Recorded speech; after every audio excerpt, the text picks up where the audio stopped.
कौटिल्य ने अर्थशास्त्र में राज्य के सप्तांग सिद्धांत में कोष को महत्वपूर्ण स्थान दिया है। एक समृद्ध अर्थव्यवस्था के लिए राजस्व का होना कितना आवश्यक है, इसका अनुमान इसी बात से लगाया जा सकता है कि सरकार कर प्रणाली में सुधार करने की दिशा में सदैव कार्यरत रहती है। इसी उद्देश्य से माल और सेवा कर को 1 जुलाई 2017 से लागू किया गया, जिसका मुख्य उद्देश्य देश में एक समान कर प्रणाली को स्थापित करना है।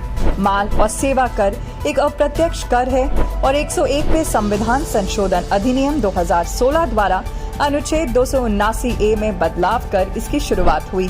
असम देश का पहला राज्य बना जिसने जीएसटी कर प्रणाली को लागू किया। जीएसटी में 5 प्रकार की दरें हैं। 0% में शामिल हैं जैसे खाद्यान्न, 5% में चाय, कॉफी, मसाले आदि, 12% में चटनी, अचार, मक्खन, पनीर आदि, 18% में pastry, cake, chewing gum, mineral water आदि और 28% में एयर कंडीशनर, रेफ्रिजरेटर, मेकअप आदि को शामिल किया गया है। जीएसटी में लगभग 17 प्रकार के पुराने करों को सम्मिलित किया गया है, जिससे कर संग्रह की व्यवस्था सरल और प्रभावी बन सके। साथ ही जीएसटी चोरी करने वालों के लिए 5 वर्ष की सजा का भी प्रावधान है। केंद्र सरकार की राज्यों के साथ सहकारी संघवाद के तहत संवाद से इसमें निरंतर सुधार देखा गया है।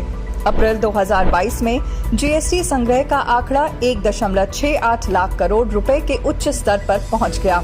जीएसटी लागू हो जाने के बाद देश में कर के ऊपर कर लगने की प्रणाली को समाप्त कर दिया गया है, जिससे अर्थव्यवस्था में तेजी से सुधार हो रहा है। जीएसटी की व्यवस्था कर जीडीपी अनुपात में सुधार कर भारत को आत्मनिर्भरता की राह दिखाती है, जिससे नए भारत का सपना साकार हो सके।